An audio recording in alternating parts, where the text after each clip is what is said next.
Alors ça fait plusieurs mois qu'on est sur la route, il était temps de vous présenter notre Defender. Il s'agit de Billy, un Defender 110 TD4 de 2007 qui approche les 300 000 km. On a fait beaucoup de modifications dessus avant le départ, avant le voyage et pendant le voyage au fur et à mesure des jours, des modifications, des problèmes, etc. Donc aujourd'hui, on vous présente la bête. Donc comme je vous le disais, c'est un TD4 avec un moteur 2,4 litres, c'est-à-dire c'est la première série des TD4. C'est un moteur très coupleux, qui est plus coupleux que le TD5 et qui a 6 vitesses, ce qui permet de rouler à 100-110 km/h sans être dans une casserole avec des boules caisses. Alors vous allez voir au fur et à mesure de la présentation que Billy a beaucoup de modifications. Tout d'abord, ce n'est plus un Defender, c'est un Overland. Il suffit de prendre les lettres de Defender, de les mélanger un peu pour revenir à Overland, pour arriver à Overland. Alors on va commencer par la présentation de l'avant du véhicule, du poste du pilotage. Vous allez voir, nous le but c'est de rester le plus proche possible de l'origine. Un, pour une question d'esthétique et deux, pour une question de simplicité. On n'aime pas qu'il y ait des choses de partout qui traînent, des modifications sur le tableau de bord, des choses sur le pare-brise. Donc voilà.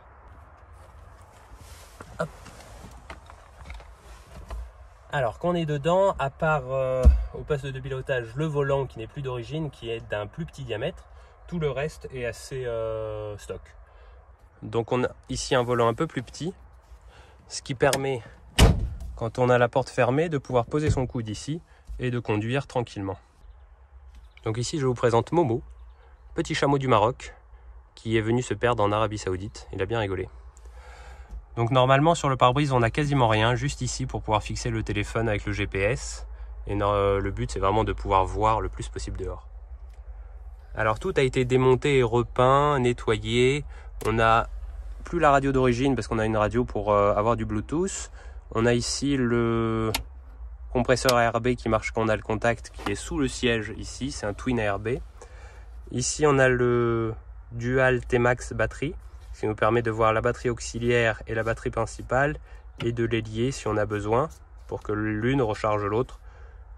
Ça peut aider aussi pour démarrer. Par exemple, si la batterie principale n'est pas assez chargée. En prise de recharge, très important d'avoir une prise de recharge USB rapide, USB-C et une USB normale. Après, on a ici un GPS Garmin qui nous permet de donner notre position, d'envoyer des SMS depuis le monde entier et surtout de contacter les secours si un jour on en a besoin. Pour l'instant, heureusement, il n'a pas servi. Donc pour les fans de Defender, vous connaissez ça. C'est uniquement sur la version héritage. Ils ont rajouté des petites, je sais pas, des petits trucs rouges et jaunes comme ça. Je trouvais ça sympa, donc je les ai achetés et on les a mis ici. Sous le Cubibox, on a mis un Webasto. C'est pas un Webasto, c'est un Shinasto qui marche très très bien, qui nous envoie de la chaleur ici. C'est un 5 kg. Il coûte à peu près 250 € par rapport à l'autre qui coûte 1500 € et ça fait 3 années qu'on l'utilise, on n'a jamais eu un seul problème. On a une petite télécommande filaire avec, il existe aussi avec une télécommande pas filaire, c'est génial. Il est branché sur le diesel, donc c'est un chauffage stationnaire qu'on démarre que quand on en a besoin, quand le moteur est éteint. Par exemple, nous on le laisse une demi-heure le soir, 10 minutes le matin, ça suffit à chauffer le Defender et que dedans il n'y ait plus d'humidité et qu'il fasse très bon. Alors niveau modification extérieure, nous avons à l'avant un pare-choc qui est renforcé avec une petite attache pour la GoPro juste là, très sympa pour faire des beaux plans. Toutes les LED, toutes les lampes du Def sont des LED. Les phares éclairent beaucoup plus que les phares d'origine. Vous allez voir après la partie moteur, mais finissons sur l'extérieur. On a des plaques en métal qui permettent en fait de monter sur le capot. Je vous présenterai après les charnières de capot, les charnières de rétro flip de chez Offroad Monkey qui sont très sympas. On utilise une VHF, donc ici on a l'antenne de la VHF qui ressemble beaucoup à l'antenne de la radio, ce qui nous permet de ne pas avoir de soucis aux frontières. Ils la prennent pour l'antenne de la radio, mais c'est la VHF. Nous avons un snorkel avec une tête cyclonique qui est très très utile, vous voyez déjà la poussière qu'il y a dedans. C'est ce qui permet que tout ça n'arrive pas dans le filtre à air. Souvent on fait des passages à gué comme on a fait en Irak où l'eau arrive largement jusqu'ici. Et la boîte air de Du snorkel jusqu'à la boîte à air, c'est tout siliconé, c'est-à-dire qu'il n'y a aucune prise d'eau qui peut rentrer. Parce que le snorkel, souvent sur les TD4, est monté juste comme ça pour faire beau, et il n'est pas siliconé sur cette partie, ni sur les différents manchons, ce qui permet d'avoir quand même de l'eau à l'intérieur du filtre à air. Allez, on vous montre sous le capot. Alors sous le capot, nous avons donc un moteur 2,4 litres de 2007, avec beaucoup de modifications, mais pour la fiabilisation uniquement. Donc c'est-à-dire que ce moteur est connu pour avoir des problèmes de casse moteur avec les retours de gaz d'échappement de l'EGR qui est juste derrière, qui retournent uniquement dans le 3e piston et qui font souvent éclater ce piston. Ici d'habitude il y a un cache, mais c'est bien mieux de ne pas avoir le cache pour pouvoir voir s'il y a des fuites au niveau des injecteurs sur ces petits joints. Donc nous avons supprimé le GR, tout simplement, réutilisé les tuyaux de refroidissement de GR pour faire de l'eau chaude. Ici c'est un échangeur à plaques qui nous permet d'avoir de l'eau chaude pour la douche. Les durées de silicone pour l'intercooleur, un intercooleur plus gros qui est monté ici dessous, vous le voyez là, afin de pouvoir refroidir l'air pour le turbo.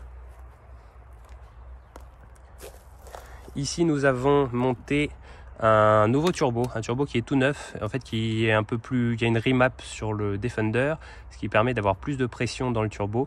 Mais il y a un problème qui est connu sur les Defender, c'est que la pression, enfin l'air chaud du turbo vient chauffer toute cette partie. Donc souvent vous voyez les boîtes d'eau ici qui fuient parce qu'elles prennent trop de chaleur et donc ça coule de partout, elles deviennent toutes jaunes.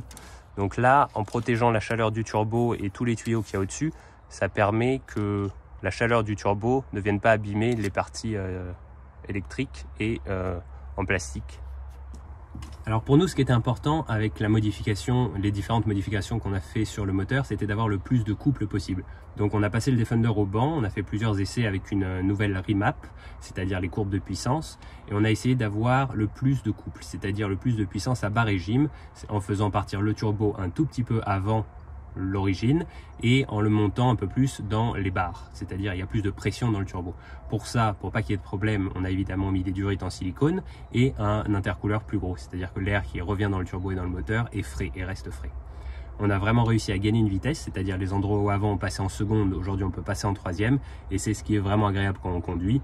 Nous on est très content de ce moteur, ça fait 20 000, bientôt 30 000 km qu'on roule pour ce voyage, et ça fait 150 000 km qu'on roule avec celui-ci. On a une consommation moyenne, tout confondu, c'est-à-dire avec du sable, de la roche, de l'autoroute. On fait vraiment la moyenne, surtout avec des pneus en 285 de 11,5 litres au 100. Donc c'est 11,5 litres au 100 de diesel. C'est très raisonnable pour un véhicule d'Overland chargé à bloc. On a 80 litres d'eau, 110 litres de diesel, toutes les affaires, un parapente sur le toit, des boîtes sur le toit, enfin bon, plein d'ustensiles. C'est très très raisonnable. Alors comme vous pouvez le voir, évidemment, il y a un pop-top sur ce Defender, donc c'est-à-dire que le toit se relève, c'est le toit d'origine que nous avons gardé, mais entre les deux, il y a un cadre qui vient se visser sur la partie basse, un cadre qui vient se visser sur la partie haute, une charnière à l'avant et qui permet d'ouvrir les deux parties et de se tenir debout à l'arrière et d'avoir le lit sur cette partie. Je vais vous montrer à l'intérieur. Mais avant, sur le toit, nous avons donc une galerie qui prend toute la largeur du toit, qui nous permet de mettre à l'arrière souvent une table. Ici on met la table et du bois quand on a besoin et qu'on n'en trouve pas pour les différents bivouacs. Nous avons aussi un panneau solaire avec dessous les plaques de sable, une grande barre de LED qui permet d'éviter que le vent s'engouffre entre les deux et fasse du bruit. Au-dessus nous avons un bidon de 40 litres pour l'eau quand on en a besoin, on le remplit quand on sait qu'on n'a pas de possibilité de faire de l'eau souvent, mais on essaye de garder le dessus du toit le plus léger possible. Ça c'est une boîte pour le mettre pour ma part mon parapente, et pour Léa les affaires d'hiver. Chacun ses priorités. Donc parlons au niveau roues et suspension. Les roues, c'est des roues en 17 pouces qui sont sur des jantes en métal, c'est-à-dire des steel rims. On a un lift kit, c'est-à-dire que le Defender est plus haut de 4 cm à l'arrière et 3 cm à l'avant. Il semble assez haut, mais en fait c'est souvent que vous voyez les Defender avec de l'usure et plus les amortisseurs d'origine. Donc là on a vraiment 3 ou 4 cm de plus par rapport à l'origine avec la charge actuelle du Def, c'est-à-dire avec plus 300 kg à l'arrière, qui correspond à la totalité des équipements qui ont été rajoutés.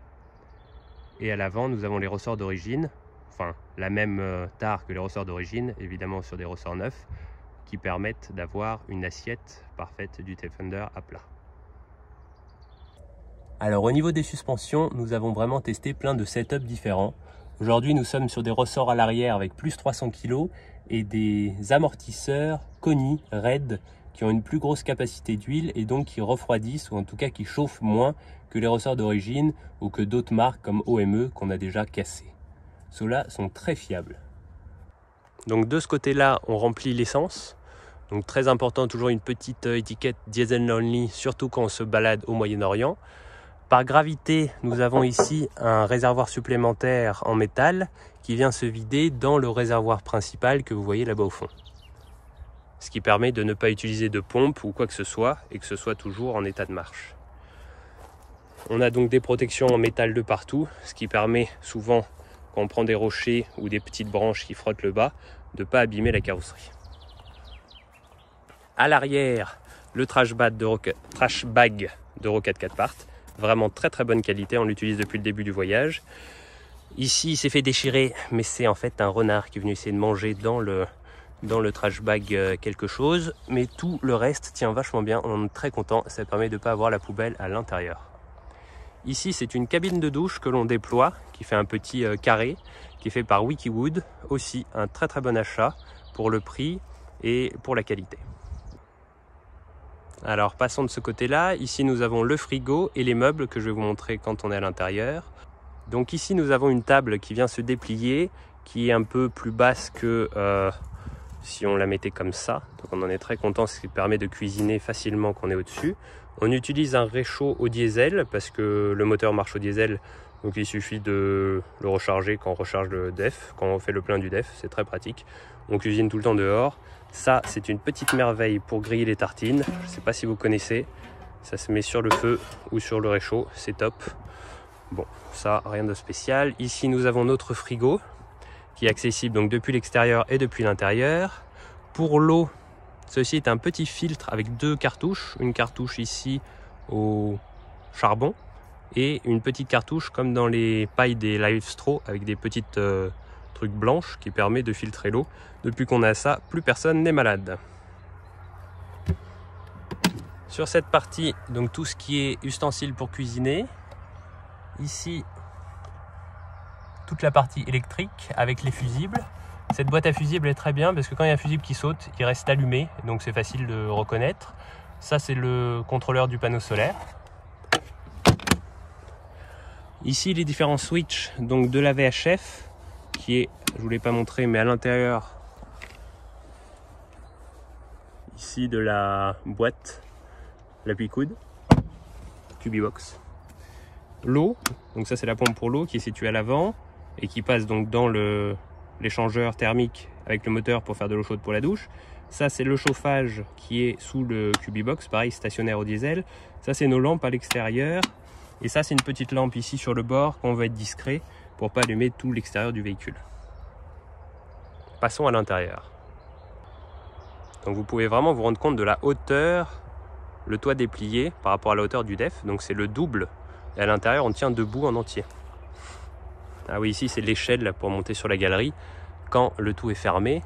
Donc là-haut, quand c'est fermé, on a le réservoir des 40 litres d'eau que l'on peut déverser dans celui-ci qui est sous l'aile, pareil que le réservoir de diesel de ce côté-là, le réservoir d'eau de ce côté-là.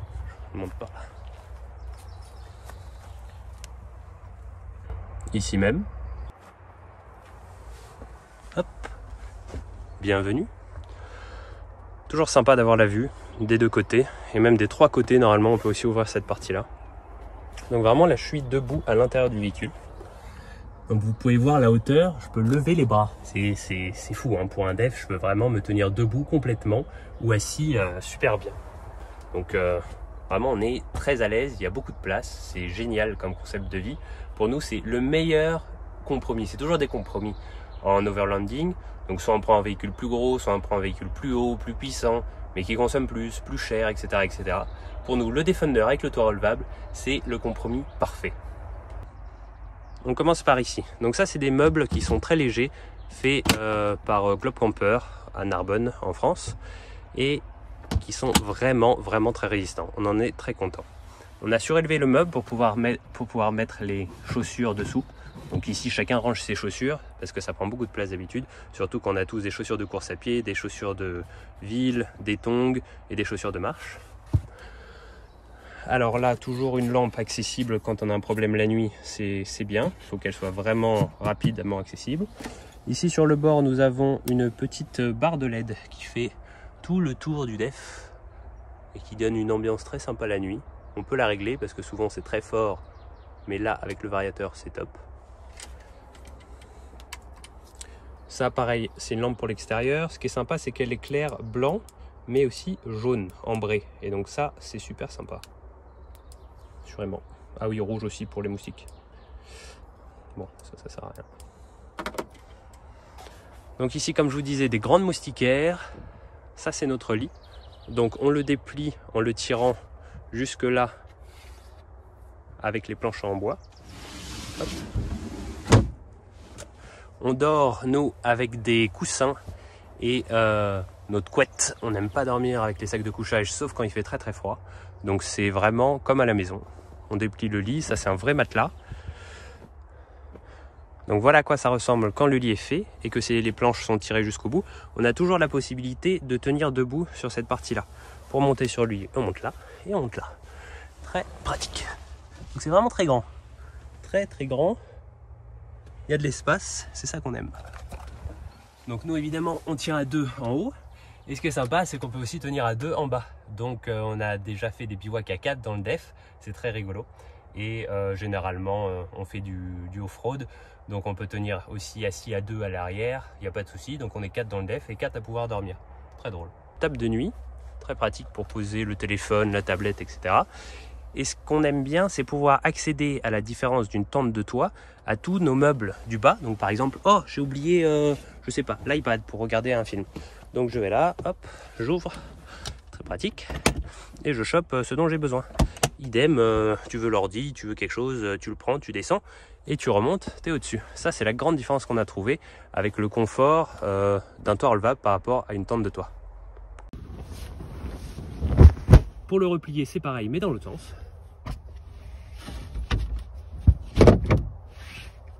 Ça prend vraiment 30 secondes.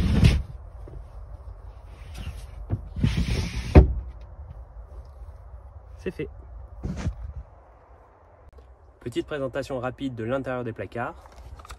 Sur cette partie-là, nous avons tout ce qui est électronique. Donc c'est-à-dire ordinateur, petit ventilateur pour allumer le feu le soir, c'est très sympa quand ça part pas. Tout ce qui est truc pour le drone, pour les vidéos et à faire en plus.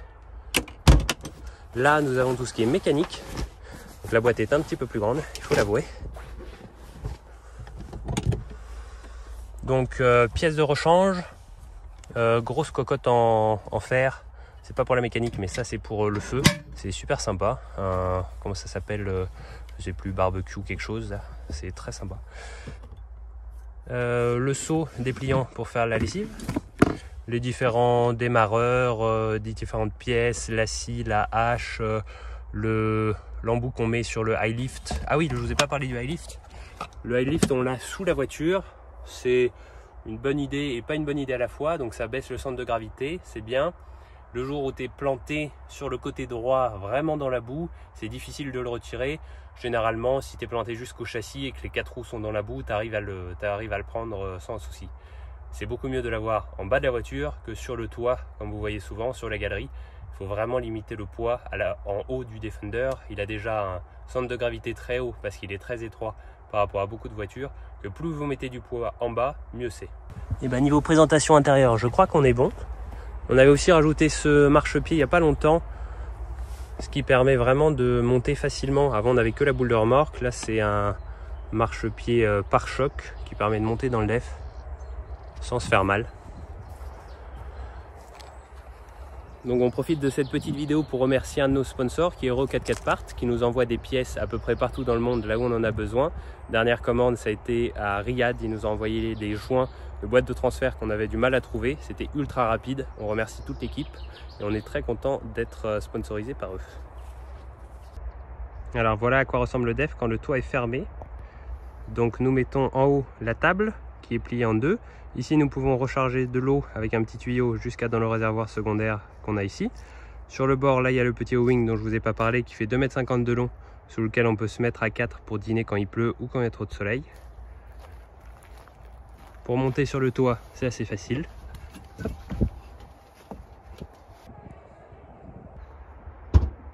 Donc le toit il se baisse et il se clipse simplement avec deux petits taquets à l'arrière. Mais c'est vraiment le poids du toit qui le retient vers le bas. Donc il ne prend absolument pas l'eau. C'est très bien fait. Ici on a fait deux petites aérations en plus pour qu'il y ait toujours une circulation d'air et pas d'humidité à l'intérieur. Tu veux des bananes? Et on ajoute simplement 40 kg par rapport au toit d'origine. Donc c'est moins qu'une tente portefeuille ou une tente en coque rigide, ça pèse à peu près entre 50 et 60 kg. Donc là, pour le rapport poids-gain d'espace, on est très bien. À l'intérieur, quand c'est replié, les deux planches en bois qui plient un petit peu parce que là on a mis des couettes, des duvets, etc. au-dessus, mais elles sont très résistantes. Et la toile repliée sur le côté qui ne prend absolument pas de place. 2-3 détails techniques dont j'ai peut-être oublié de parler. Niveau boîte de transfert, transmission, on a des axes solides à l'arrière, donc on n'a plus les mains meneuses qui prennent tout le temps du jeu, qui sont de chez Lot of Clutch. À l'intérieur, on a un embrayage renforcé, on a aussi un récepteur d'embrayage renforcé et une boîte de transmission, boîte de transfert de chez Ashcroft, avec à l'intérieur un différentiel à glissement limité, ce qui permet qu'il s'active immédiatement, par exemple si vous êtes dans la neige, sur un virage en épingle et qui se désactive tout de suite dès que les roues ne glissent plus. Vous pouvez toujours l'enclencher manuellement et le laisser bloquer, mais c'est très efficace en montagne.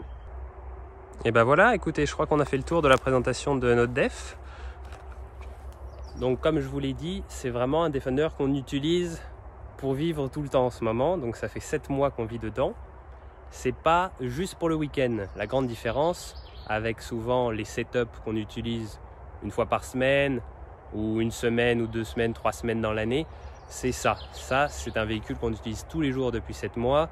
On va continuer à voyager avec. Il y a un tour d'Afrique qui se propose, enfin qui est dans les tuyaux, mais c'est pas pour tout de suite. Là, on est au Moyen-Orient. On vient de passer la Turquie. On est rentré du coup hier depuis l'Irak. On est à la frontière avec la Syrie. Ça fait du bien de retrouver des arbres.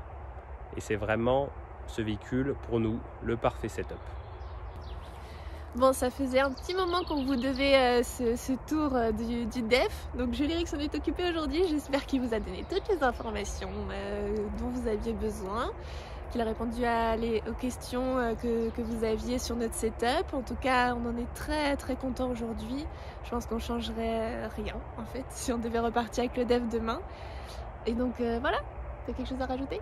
Non, c'est parfait, ça y est, c'est fait. J'espère que, voilà, commentez si vous avez des questions, s'il y a des choses qu'on n'a pas explicitement montrées, mais c'est dur de tout vous montrer sur une vidéo. J'espère qu'on vous a montré le général et surtout, voilà, ce véhicule pour nous, c'est le top, on ne changerait rien, comme Léa a dit. C'est vraiment, au fur et à mesure des années, on l'a fait évoluer et on en est arrivé à un véhicule qui nous correspond. Chaque véhicule correspond aux personnes et pour nous deux, il nous correspond parfaitement. Voilà. Ciao!